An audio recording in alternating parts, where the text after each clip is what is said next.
您知道嗎？2025年，中國的出生人口整體退回到了1738年，但與此同時，硅基的算力正在以垂直的角度衝向天空。這個不是普通的經濟週期的波動，這個是一個物種在做自我選擇。我們先從高中物理說起，水燒到99度，它還是液態的水。但是加到最後一度，超過100度，它突然之間就會沸騰，變成水蒸氣。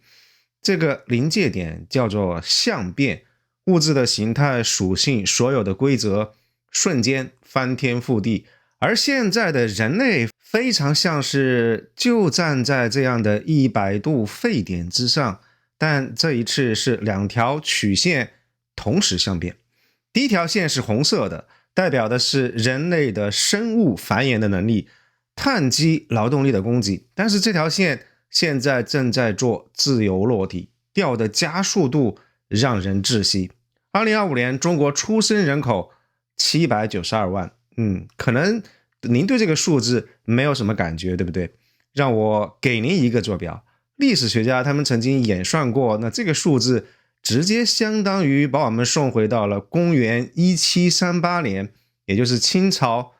乾隆3年。乾隆年間，中國才1.5億人口，沒有什麼抗生素啊，沒有剖腹產，也沒有非常靠譜的工業保障。但是現在中國有14億人，醫療體系是全球頂尖，有一整套的工業文明。所以在這麼優勢的一個情況底下，結果是什麼呢？結果是作為一個物種的再生能力反而退化到了前工業時代的水平，而且這個加速度非常恐怖。2022年減少85萬，2023年減少208萬，2025年直接跳到了339萬。這個不是一種線性的衰退，這個是指數級的崩塌。在人類歷史上，沒有世界大戰，沒有瘟疫，沒有火山爆發的情況底下，一個物種這麼快自我消亡，這種情況從來沒有出現過。然後我們看到的是第二條線，這條線是藍色的，代表的是硅基的算力，這個是非生物的智能。這樣一條線正在以將近垂直的角度向上飛，速度超越了所有人的想象。就在今天，谷歌 DeepMind 的聯合創始人，他的首席 AGI 科學家，這位是曾經定義了 AGI 標準的一個關鍵人物。他拋出了一個預測，到2028年的時候，人類有 50% 以上的概率會迎來最低限度的通用人工智能 AGI。2028年距離現在最多不到3年，那這意味着什麼？意味着當我們在為2025年出生人口跌破800萬而焦慮的時候，硅基生命可能也會在3年之內就會具備跟人類同等的認知水平。一邊是碳基人類在生物學上不可逆轉的衰退，而另外一邊是硅基的算力在飛速的崛起。3年倒計時的緊迫感，這兩條線的相交點，就是我們今天要聊的硅碳大分流，或者也可以用另外一個比較冷酷的詞兒，就是起點地緣政治。此時此刻，有一套運行了377年的國際規則正在失效，它叫做威斯特伐利亞體系。從1648年到現在，國際關係就一直是遵循這樣一套邏輯：搶地盤、搶人口、搶石油。我們在地圖上畫一條紅線，紅線這邊是我的，那邊是你的，誰敢越線就用槍炮來說話。但是現在隨着 AI 像 AGI 甚至是 ASI 超級人工智能以指數級在逼近，那麼這樣一條畫在地圖上的紅線正在變成一張廢紙。歷史學家給這個新的時代取了一個名字，叫做起點地緣政治。在物理學裡面，起點代表的是黑洞的中心，時空規則在那個地方徹底失效。但是現在人類的地緣政治也即将進入起點，跨越這個起點之後，有一個詭異的事情有可能會發生，就是和平未必是戰爭的反義詞，和平它也有可能會變成是一種由數字利維坦，也就是由算法統治者來實施的高科技壓迫。沒有硝煙，不需要流血，但這樣一種壓迫有可能會比任何傳統形式的戰爭更讓人絕望。所以我們今天要拆解的就是這樣一層迷霧背後的殘酷的真相。為什麼人口會崩盤？除了因為是政策的失誤之外，有沒有可能也是人類文明本身的宿命呢？而當經濟學失效以後， GDP 歸零以後，那這個世界要靠什麼規則來運轉呢？那為什麼散熱將有可能取代石油，成為大國爭奪的生死線呢？在中美的算力绞殺戰當中，誰會成為那個唯一的單一體？而在那個不需要工作，甚至不需要肉身的未來，人類應該如何定義自己的價值？目前引起很多人關注的這個現象開始說起，就是人類正在決定要停止繁衍。那如果權力的未來是屬於比特，也就是信息跟 AI， 那麼承載這個權力的原子，也就是我們的肉身，正在經歷一場史無前例的坍塌。這是一筆欠了40多年的賬單，但是現在債主上門了。很多人在問政府不是非常着急了嗎？又出台了什麼補貼優惠政策，又延長產假，看起來像是撒胡椒麵一樣，出台了很多的政策。那為什麼年輕人他們還是不願意生育呢？經濟學家會用貝克爾悖論來解釋這個現象。收入越高，人們越追求孩子的這個質量，而數量就自然而然會減少。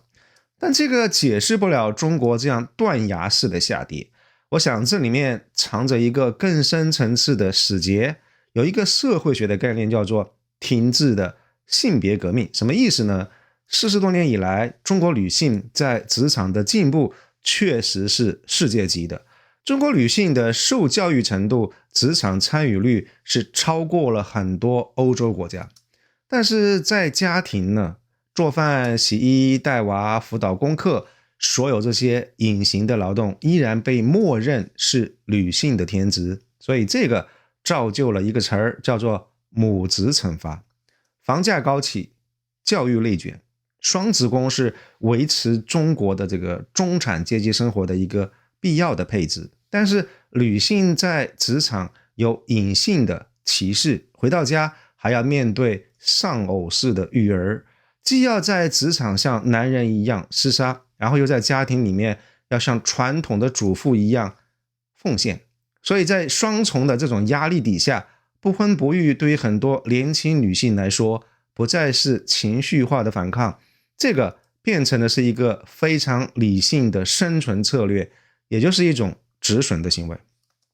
而且人口危機不僅僅只是發生在中國，整個的東亞文化圈都在經歷集體的自我淘汰。韓國把生育率直接砸穿了 0.73， 換句話說，每一代韓國人都會比上一代人減少2/3。這個已經不僅僅只是人口衰退，這個是生物學意義上的人口消融。而日本呢，新生兒的數量正式跌破了65萬，一個擁有 1.2 億人口的巨型的經濟體，現在正在經歷靜默的崩潰。沒有戰火，沒有瘟疫，但是地圖上的村莊正在一個一個被橡皮擦擦掉。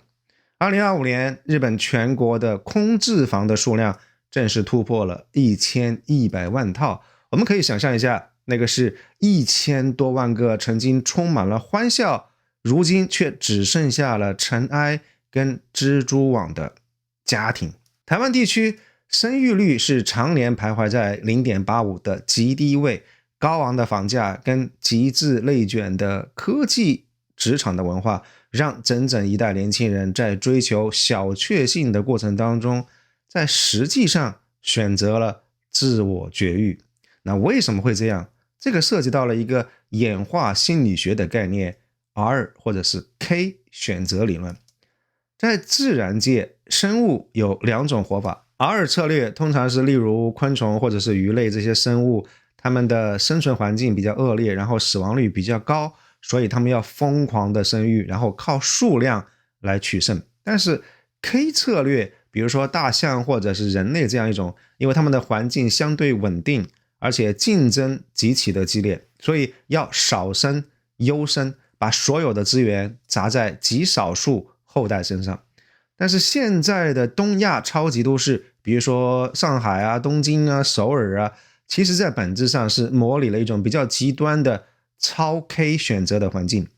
大家可以感知到的這個競爭壓力是非常的大，為了讓孩子不至於掉隊，教育變成了是一個非常奢侈的消費，某種程度上甚至是军備競賽，這樣一種贏家通吃的社會氛圍跟社會的結構，強制了父母他們必須要把能夠養3個孩子的資源全部孤注一擲放到一個完美後代的身上。但是如果你根本就沒有這些資源的話，生物的本能就會選擇那個比較决絕的選項，乾脆就不生了。那如果我們把視線轉向西方的話，情況其實同樣是讓人窒息的。2025年，意大利的死亡人數幾乎是出生人數的2倍，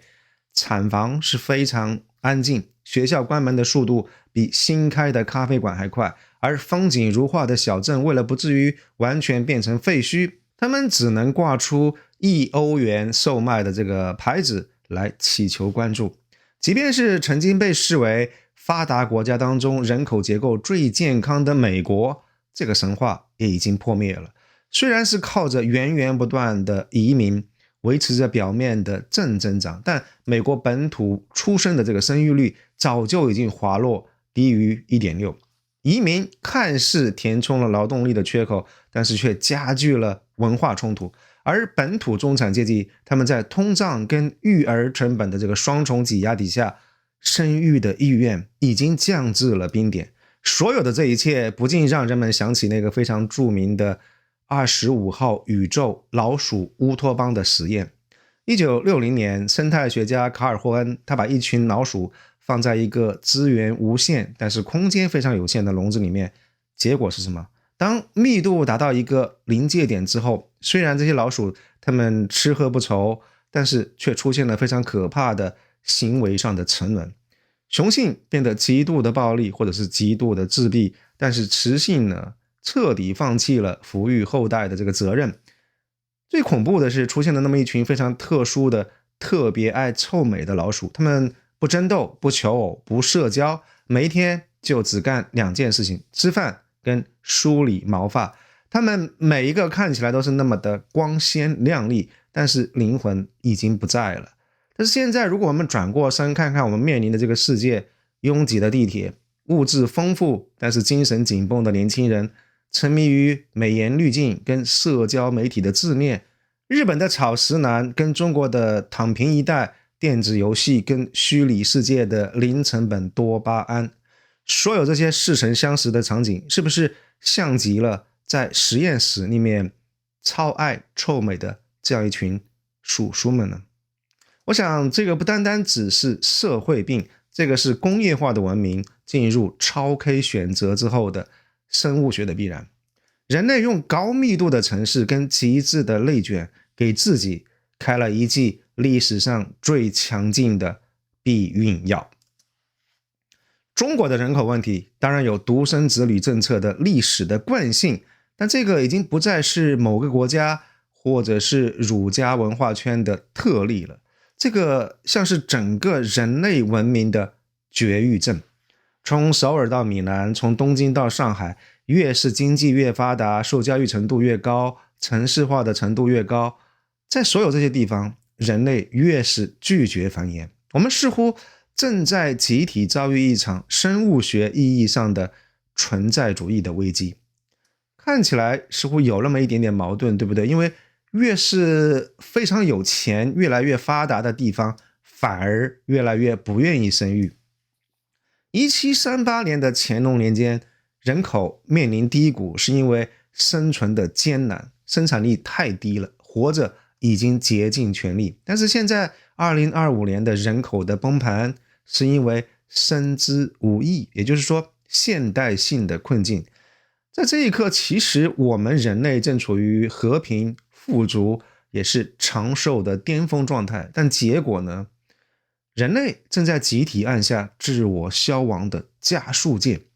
這個不單單只是數字上的減少，這個是人類歷史上從來沒有出現過的時刻。一個物種在最好的物質條件底下，主動選擇了衰亡。而且有一個現象已經被全球的政策制定者反覆驗證過了，只要某一個現代化的國家，他們這個城市的模式不變，高學歷女性的職場競爭不消退，那麼低生育率這不僅僅只是一個趨勢而已，它幾乎已經變成了是一道物理上的定律。從北歐的福利國家到東亞的儒家社會，各個國家的政府什麼樣的花招都試過了，放假發錢，國家幫忙帶娃，但是沒有任何一個陷入了低生育率困境的發達經濟體能夠真正逆轉這個趨勢，一個都沒有。這說明什麼？有沒有那麼一種可能性，這個是文明形態本身的問題呢？生育率一旦跌破了 1.5 這樣一條警戒線，就好像掉進了黑洞一樣，巨大的社會慣性會把你不可阻撓地拖向深淵。在沒有辦法使用強制手段，也就是強迫生育的這麼一個前提底下，現代文明單純依靠鼓勵本國國民來生育這樣一條路，看似已經被事實宣判了死刑。那怎麼辦呢？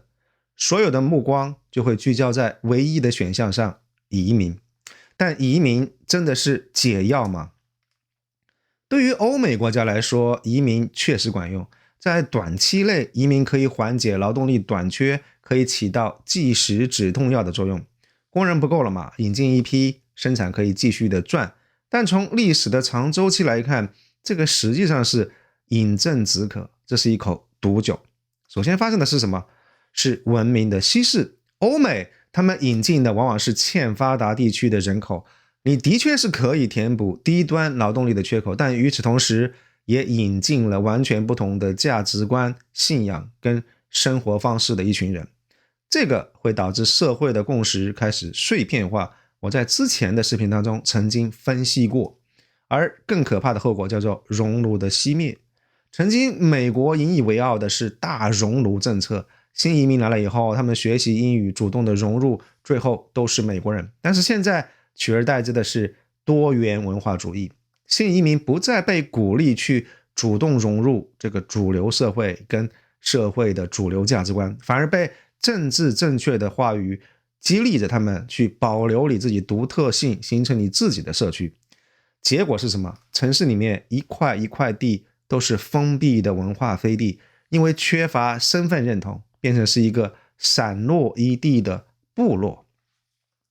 最致命的結果是什麼？是政治上的異化，因為人口結構被永久性的改變了，選票結構也跟着會變。政治家為了贏得選票，他們必須要向日益龐大的外來主義的票倉來鞠躬，來祈求他們的選票。國家的政治體制、法律的傾向被迫就發生了異化。慢慢的，一個極其諷刺的局面就出現了，不是移民被發達國家同化了，而是發達國家被移民反向殖民了。而最後這個國家退化成了什麼？秩序混亂的欠發達經濟體。這個就是歐洲大陸目前正在經歷的。那中國呢？中國能走歐美這條路嗎？想要靠 K 簽證這樣的政策，指望靠大規模的移民來填補中國的人口坑，在邏輯上是不能夠成立的。為什麼呢？因為有3道無法逾越的牆。第一道牆是體量上的悖論。新加坡他們引進幾萬人，人口曲線基本上可以修正。加拿大引進幾十萬人也算可以管用。但中國面臨的是一個什麼樣的情況？要填補每年300萬，甚至未來每年1000萬量級的人口淨減少，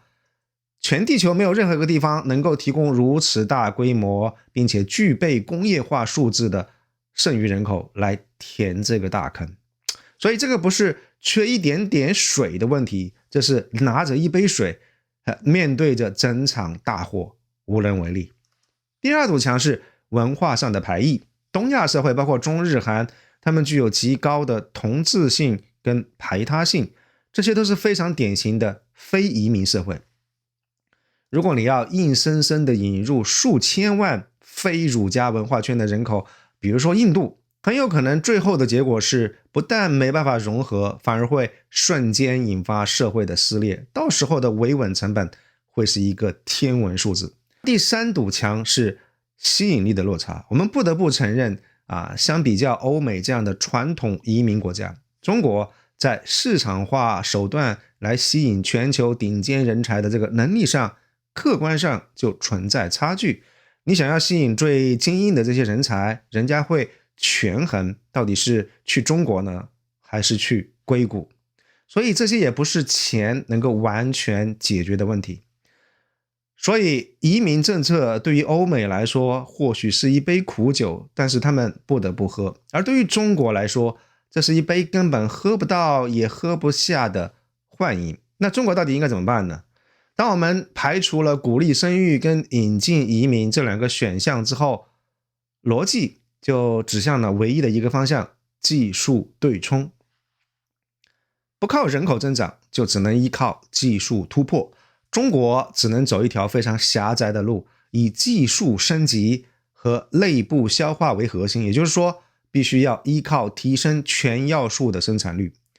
用技術的指數級的增長來對沖人口數量的線性減少。當人形機器人的資本，比如說大概2.5萬美金一部，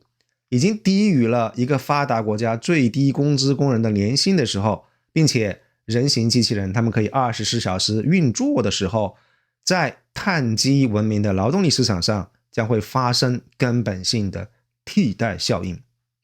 一個人幹10個人的活，10個人幹100個人的活，這個是唯一的出路。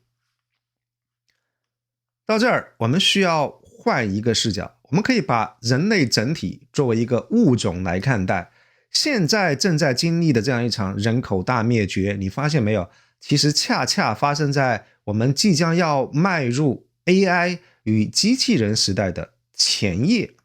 這個真的只是巧合嗎？有沒有這樣一種可能性？這樣一種全人類範圍我們正在經歷的一個劇烈的人口縮減，並不是文明在自我毀滅，有沒有可能是一種文明進化的一種自適應的調整呢？我們可以想象一下，當未來的超級人工智能跟通用機器人真正誕生以後，生產力就不再只是依賴人頭數了，世界不再需要数十億的碳基勞動力去領螺絲去送外賣，去做報表。那地球上真的還需要這麼多人嗎？或者說，這或許並非是一場人口危機，而是一場為了迎接新物種降臨而進行的自我的清場呢？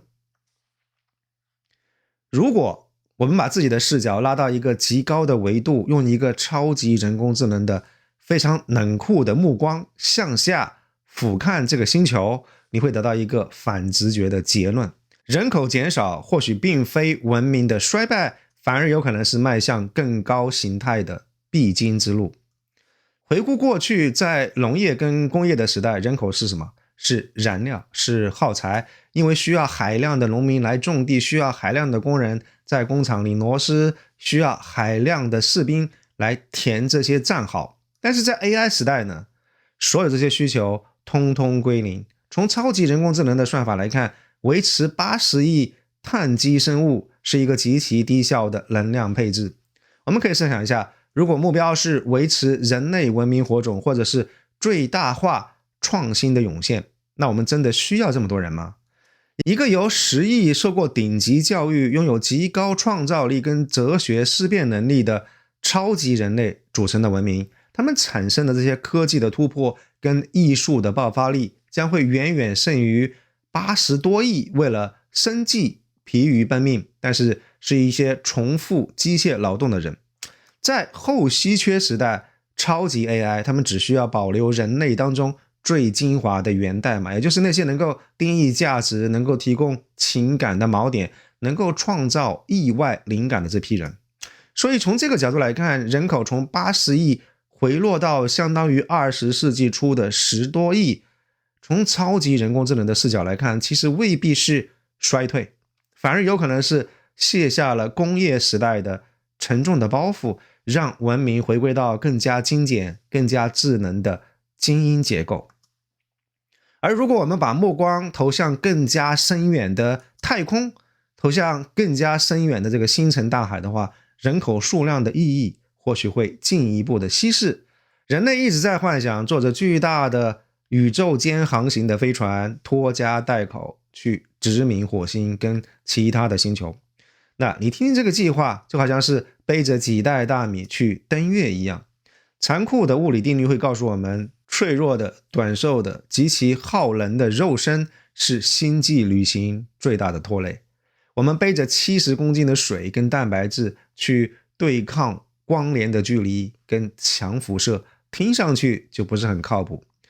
人類我想要最終實現跨行星的生存，大概率不是搬運肉身，而是意識上傳與數字化的生存。我们或許會把自己編碼成純粹的信息流，以光速穿梭在星際之間，而一旦到達目標星球以後，在服務器或者一個臨時打印的軀體當中甦醒。而且一旦技術實現了意識永生或者是極度延壽之後，繁衍這個詞的整個定義就會被重新改寫。繁衍的本質是什麼？是生物體為了對抗死亡而進行的備份。而當個體不再死亡的時候，對於備份的需求自然是趨近於零。到了那個時候，人口或許就會自然而然的停止增長，轉為一種動態的版本更新，就好像特斯拉一樣，通過網絡升級一個新的版本，獲得最新的知識跟新的技能。而當前全球範圍的生育罷工，極有可能是人類作為一個物種，作為一個文明，在潛意識裡面對於技術起點這一終極環境變遷的提前適應。或許人類不再需要肉身，也不再需要通過生孩子來延續物種。回到我們最開始說的這個 R 或者是 K 選擇的理論，人類的基因似乎已經非常敏銳地感知到了一件事情，就是跨越起點之後，物質條件會極大豐富，然後提供廉價的勞動已經變成是沒有什麼意義了。唯一有價值的就是具有不可替代性的高智力的個體。所以人類或許正在集體的關掉這個 R 策略，也就是以量取勝的這個生存策略的開關，然後呢，瘋狂的轉向極端的 K 策略，也就是以智取勝的生存策略，少生優生，極致內卷。這個或許不僅僅是一場人口的危機，這是一種物種級別的蛻皮。我們或許正在痛苦地剝離那個原本屬於工業化時代的龐大而臃腫的軀殼，然後試圖進化成一個更加精簡的、更智能的、更能夠適應星際與 AI 未來的新的形態。這個方向看似是不可逆的，但是血淋淋的陣痛也是在所難免的。很多人看着中國每年減少300萬人口這個新聞就開始發抖，覺得國運要完蛋了，勞動力要枯竭了。但是要看清真相，我們必須要把這個問題拆開來看。從中國製造的角度，從國家供給端來看，人口減少不一定是災難。2024年，中國安裝了 29.5 萬台工業機器人，這個數字意味着什麼？中國一年的裝機量超過了美國、日本、德國、韓國的總和，佔全球的1半以上。更可怕的是存量。中國工業機器人的保有量突破了200萬台，全球所有正在廠房裡面幹活的工業機器人有1半以上都是在中國。中國幾乎是憑一己之力就扛起了全球自動化的半壁江山，而且這個還不僅僅只是買而已。2024年，國產機器人品牌的市場份額首次超越了外資，達到了 57%。這意味着已經徹底擺脫了對於外國技術的依賴，現在在硅基勞動力的供給上也已經實現了自主可控。而且這些還不僅僅只是企業自發的創新行為，這個也是國家意志在驅動的一個戰略對沖。中國正在用不怕累、不領工資、不交社保、永遠不躺平、24小時3班倒的硅基勞動力，來系統性的對沖越來越昂貴、越來越稀缺的碳基勞動力。這當然是一個非常痛苦的經濟轉型，但在轉型完成以前，普通人會感受到的就是失業，就是陣痛。而對於國家機器而言，這道題必須要解，而且只有這一個解。中美兩國事實上都有一個人口結構的問題，他們都在賽跑，看誰能夠更加平滑的把生產力從人轉移給機器。但是兩國走的路是完全不一樣。美國擁有強大的大腦，他們有算法，有芯片設計，高端人才的吸引力，他們是有統治級的優勢。但是美國面臨的是軀體中空、電網老化、製造業空心化、藍領技術工人斷層。美國有靈魂，但是缺乏強壯的肉身來執行。即便美國能夠設計出全球最先進的 AI 大腦，也難以將其轉化成大規模的本土的物理的產能。而反觀中國，雖然人口在減少，移民很難，但正在構建最強大的硅基的軀體。智能工廠需要的不僅僅是算法，還需要能源、物流、工業的全產業鏈。還記得我在《文明的血栓》這樣一期視頻裡面提到的數據嗎？中國的發電量是美國的 2.3 倍，並且擁有唯一的特高壓電網。當時我們更多看的是工業層面的競爭，但在今天這個人口視角的視頻裡面，這張電網的真正的作用，其實也是為了給這樣一支即將要接管世界的硅基的鋼鐵軍團準備的一個生命維持系統。所以沒有這個物理的底座，所謂的 AI 替代工人也是一句空話。那所以一個非常明顯的結論可以浮出水面，當人口退潮的時候，中國是有能力能夠迅速填補上鋼鐵洪流。未來的中國工廠不需要幾萬名工人在流水線上擰螺絲，它只需要源源不斷的電流和算力。只要能源管夠，機器人的供給就是無限的。所以在製造業，在物資生產端，中國絕對不會因為人口減少而出現供給的危機。相反，人口減少會倒逼中國率先完成全球最大規模的無人化工業體系的構建。對於擁有全產業鏈跟超級電網的中國來說，人口減少在供給端不是危機，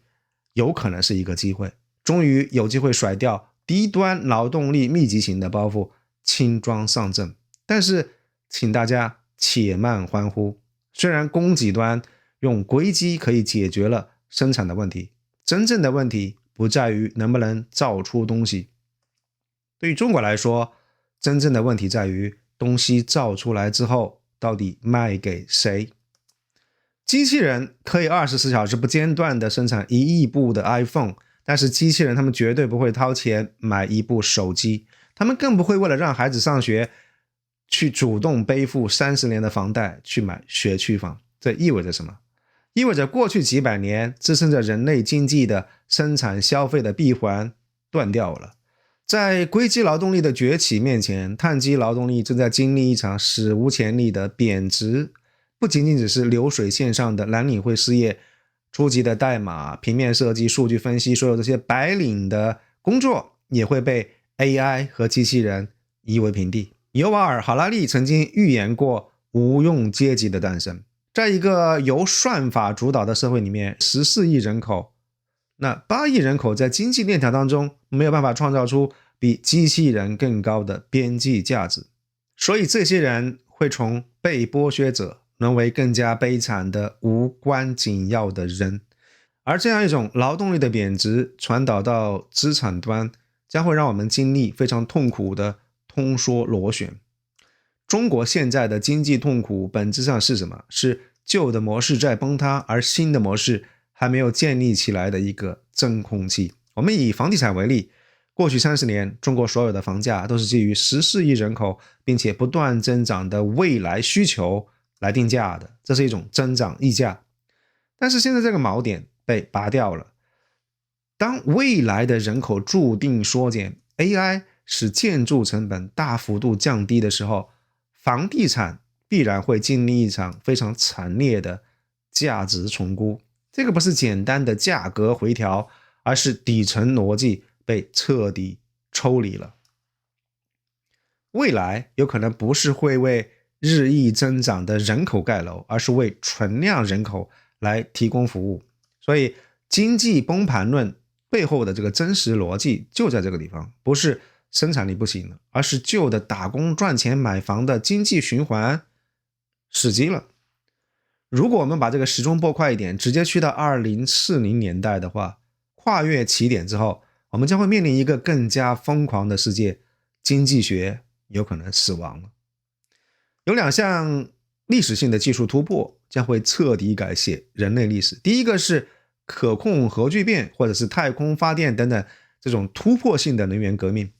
能源成本將會無限接近於零，電費賬單有可能成為一個歷史的名詞。第二個是超級人工智能接管物資生產，當能源不再需要錢以後，勞動力可能也是免費的，原材料的開採運輸成本也會因為自動化而低到忽略不計。到時候我們會面臨一個什麼樣的世界呢？這會是一個供給曲線躺平的世界。無論你想要多少麵包、多少手機，甚至多少房子，這個供給都可以是無限的，但是價格呢是零。所以這個時候，傳統經濟學的所有大廈都會瞬間崩塌，因為經濟學的基石叫做稀缺性。所有的市場價格供需關係都是為了解決資源有限、慾望無限這個矛盾而設立起來的。所以一旦這個稀缺性被技術殺死之後，價格的機制就會瞬間失去了存在的理由。於是就這樣，我們會進入一個後稀缺社會。當然，某一些商品的稀缺屬性依然會存在，比如說某一個位置特別好的地塊，某一些原版的藝術品，或者是頂級的 IP 等等。但是對於一般的商品而言，著名的未來學家吉里米·里夫金在他的零邊際成本社會裡面曾經描述過，技術進步將會把生產一個額外商品的這個成本壓縮到幾乎為零。比如說，你生產第一輛無人駕駛的汽車可能需要數百億的研發經費，但是當你生產第1億輛的時候，這個邊際成本幾乎就相當於是免費的。在傳統經濟學的教科書裡面，供給曲線是向右上傾斜的，價格越高，廠商越願意生產。但是在2040年代，這條線變平了，它無限貼近於價格的零軸，向右無限延伸。這意味着什麼？這意味着利潤這個詞兒有可能會從人類的詞典裡面消失掉。如果所有的商品都是免費的，企業靠什麼來賺錢呢？如果企業不賺錢了，股市還存在嗎？如果股市不存在了，華爾街呢？英國學者亞倫·巴斯塔尼給這個狀態起了一個名字，叫做全自動奢侈共產主義。這是一個從必然王國躍遷到自由王國的狀態。資本主義是基於稀缺的邏輯，但是當稀缺這個元素終結之後，資本主義的引擎也就熄火了。聽起來很美，共產主義對不對？人人都能過上不需要工作的富豪的生活。但是如果我們翻開硬幣的另外一面，你就會發現一個新的、更隱蔽，但是有可能更加殘酷的篩選機制正在悄然建立。而這一面是舊世界的規則徹底坍塌了。我們現在判斷一個國家強不強，生活好不好，經濟是不是足夠健康，最核心的指標是什麼？ GDP。 但是在後稀缺的时代， GDP 這個被我們頂禮膜拜了1個多世紀的經濟學的指標，不但可能會失效，甚至有可能會變成是一個笑話。為什麼這麼說呢？假設2040年代你們家租了一台全能型的人形機器人，它可以24小時每周7天不間斷的工作，幫你照顧臥床的老人，他打掃衛生，他做米其林級別的晚餐，他輔導孩子微積分的功課。那如果用人類的勞動力完成所有這些工作，你可能需要請3到4個不同的工人比如說有司機、有保安、有保潔，還有一個私人家教。如果按照現在的市場價格的話，你一年大概要產生28萬美金的這個交易。那這28萬美金會實打實的計入當年的 GDP， 但是一旦進入這個後稀缺時代以後，因為機器人的成本極低，電費能源是免費的，所以這樣一台機器人的年租金有可能只需要6000美金。那結果是什麼？結果就是你享受了價值28萬美金的頂級的服務，生活質量比現在的億萬富翁甚至有可能還更好。但在 GDP 的統計表裡面，這個數字從28萬美金斷崖式的下跌到了6000美金。經濟看起來是衰退了 98%， 但是你的生活好了10倍不止。那如果在醫療、教育、交通、制造，在所有這些領域全部都發生這樣一種高效但極度廉價的模式的話，你會看到一個極其荒謬的景象。一方面是物資極其豐富，人人衣食無憂，但是另外一方面，國家的 GDP 數據會呈現斷崖式的下跌，甚至歸零。經濟學家如果他們只看數據，會發出尖叫：天哪，人類歷史上最可怕的經濟大蕭條。但是普通人看着窗外說：有嗎？我們現在過得很好啊。這個就是名義經濟崩塌與物質充裕並存的悖論。因為 GDP 統計的是交易的價值到底有多麻煩，有多貴，花費了多少，而不是真實的人類的福祉，也就是有多好用，他們過的生活有多爽。當交易不再必要的時候， GDP 作為衡量人類福祉的這個指標或許會徹底失效，這樣 GDP 就失去了意義。從現在到2040年代這15年的過渡期有可能不是鋪滿鮮花的紅毯，而是一場腥風血雨。最大的危機是 AI 繁榮的悖論，2個字：通縮。我們現在的這個世界建立在一個信貸的基礎之上，買房要貸款，企業擴張要融資，國家建設要發債，所有的債務合同都有一個默認的假設，就是未來的經濟會增長，未來的物價跟收入至少會保持穩定，或者是溫和的上漲。但起點技術帶來的一個必然結果就是價格暴跌。我們可以想象一下，你背了30多年的房貸，你每個月要還2萬塊人民幣，你突然有一天 AI 的建築技術突飛猛進，實現了突破， 3D 打印房子那只需要白菜價，而宜居的土地也大幅增加，房價突然之間就跌了 90%。 你的房子突然之间变得不值錢了，但是你的房貸1分錢都沒少。更可怕的是什麼？因為全社會的物價都下跌，那名義的工資也會跟着下跌。原本你是月薪3萬多塊，但現在因為生活成本極低，那工資變成了3000多塊就能夠過得很好了。那到那個時候，你還拿什麼去還雷打不動的2萬塊的房貸呢？那如果所有的人都在違約，銀行就會破產，金融鏈條會瞬間斷裂。這個會是比1929年大蕭條更加慘烈的資產負債表的衰退。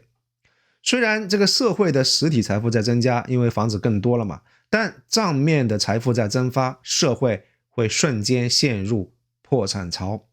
那說到這個地方，有朋友可能會說，艾生，咱們別扯那些10幾年之後的宏大敘事了，我現在就背着幾百萬的房貸，如果未來這個房子都不值錢了，工作也沒了，我應該怎麼活呀？我想這會是一個非常現實的問題。在通往天堂的路上，最怕的是先餓死在半路。在未來10多年的大轉型期間，作為一個普通人，咱們必須要立刻刷新自己的資產錨定的邏輯。這邊可以分享2條法則。法則1是不要打敗機器人，而是去擁有機器人。既然我們都知道勞動收入，也就是工資，在未來會變得越來越不值錢，而資本回報，也就是 AI 的產出會越來越高，那麼我們就必須要想盡一切辦法，把自己從出賣時間的人變成是一個持有算力的人。如果你的工作注定要被 AI 取代，那唯一的對冲的手段就是去購買那些制造 AI、運行 AI、擁有 AI 的公司股權。不管是納斯達克也好，科創板的指數，或者是參與未來的去中心化的算力網絡，讓那個注定會取代你的家伙從現在開始就為你打工。法則2是捍衛你的數據主權。在 AI 時代，什麼是最稀缺的呀？是那些真實的、經過人類驗證的人類經驗，未必是寫在課本裡面的一些街頭的知識。這些數據將會變成黃金。未來的 AI 會極其飢渴，他們需要高質量的、帶有真情實感的人類的數據來訓練。所以有可能會出現一種全新的職業或者是資產的形式，叫做數據合夥人。你可以授權你的醫療數據、駕駛習慣，甚至藝術創作的風格給一些 AI 公司，以此來換取持續的數據版稅。與你相關的數據就是你在數字世界的土地，守住這些數據的資產就是你作為碳基生命在最後的變現的資本。好，說到這個地方，我也要給大家潑一盆冷水。個人的生存策略在時代的巨浪面前，往往是脆弱的，像一張紙一樣。今天這個視頻，我花了很長的時間講清楚了碳基的黃昏與硅基的黎明。我們看到了什麼？碳基文明的人類正在像潮水一樣退去，而硅基文明的鋼鐵軍團正在像海嘯一樣湧來。那如果我們把文明看作是一個巨大的軀體，在文明的血栓這個視頻裡面，我們搭建了堅不可摧的骨骼與血管，那些是能源，是基建。我們會為它填充強壯的肌肉與血液，這些就是機器人大軍，這些就是算力。而這個巨人要站起來，還需要大腦和靈魂。在下一集，我們會進入理論的深水區，在越過起點之後的人類社會，到底是自由的還是被奴役的？是繁榮的還是滅亡的？是會成為宇宙的主宰，還是會變成算法的玩物呢？我是艾森，我們下期節目再見，謝謝大家。